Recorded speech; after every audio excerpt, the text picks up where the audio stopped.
In the previous lectures, we've learned how to summarize the data and how to compute its center or location or central value. Now we're going to consider something related but a bit different. We're going to consider the spread of the data, that is, how far does it seem to be away from its central value. To begin, let's consider again that data about the life expectancies of 197 different countries and territories. We already computed some things about this data. In particular, we learned that the median life expectancy is equal to 73.2 years. It's also not hard to compute that the mean life expectancy is equal to 69.9 years.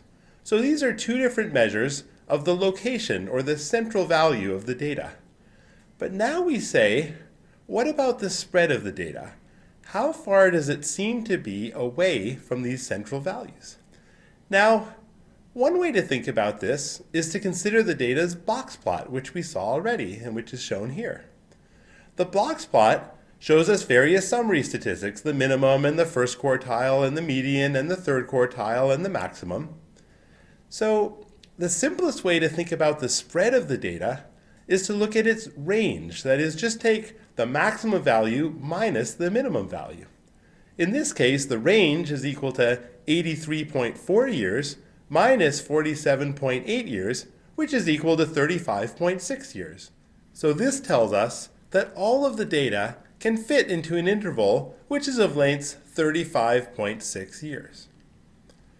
Another thing we can do is look at the interquartile range, or IQR, as we've seen previously. The interquartile range is found by taking the third quartile minus the first quartile. In this case, it's equal to 76.7 years minus 64.7 years, which is equal to 12.0 years.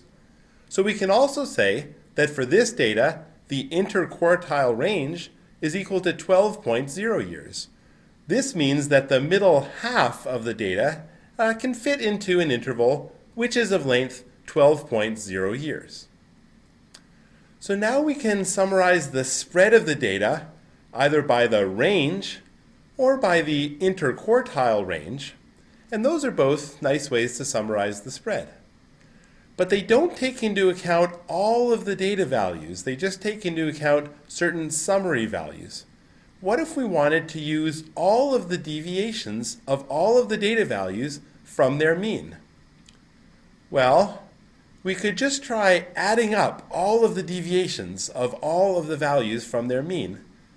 But that would always add up to 0 because the positive deviations would exactly cancel the negative deviations. We could also try adding up the absolute values of all of the deviations of all of the data values. That would make sense, but it would be very hard to work with. It turns out what's the best and most useful thing to do is to add up the squares of all of the deviations of all of the data values from their means. Now in the end, we don't really want the sum, we want a sort of an average. So it turns out we'll want to divide this by n minus 1, by one less than the total number of data values. That gives us a formula for the variance of the data. Finally, if we want to undo all those squares that we did, we can take a big giant square root. So once we take a square root of 1 over n minus 1 times the sum of the squares of all the deviations from the mean value, that gives us what's called the standard deviation. It's a bit complicated, but it turns out to be a very important measure of the spread of some data.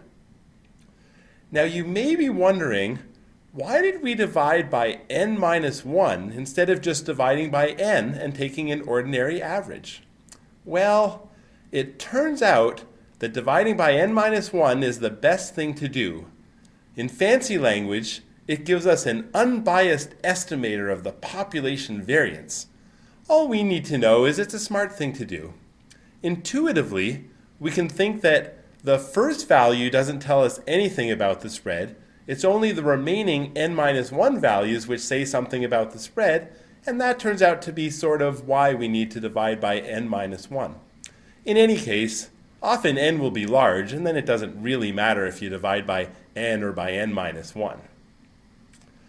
So now we understand how to take not just the range and the interquartile range, but also the variance and thus the standard deviation of some data to figure out their spread. Now let's try working out an example by hand. Let's go back to those 9 student grades that we saw earlier. We already know in this case how to identify the minimum and the first quartile and the median and the third quartile and the maximum grade. This means right away we can compute the range by taking the maximum value minus the minimum value.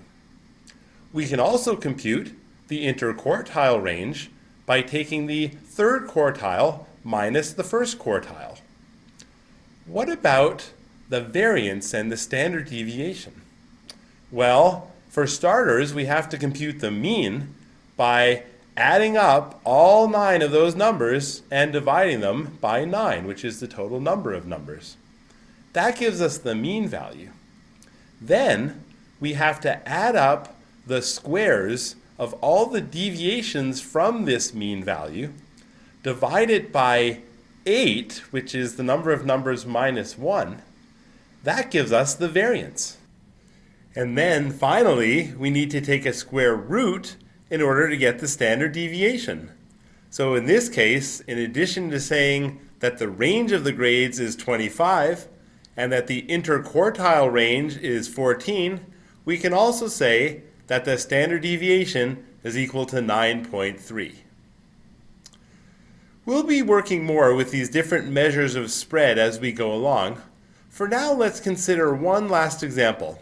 Let's consider again those salaries of the soccer players on the 2012 New York Red Bulls soccer team.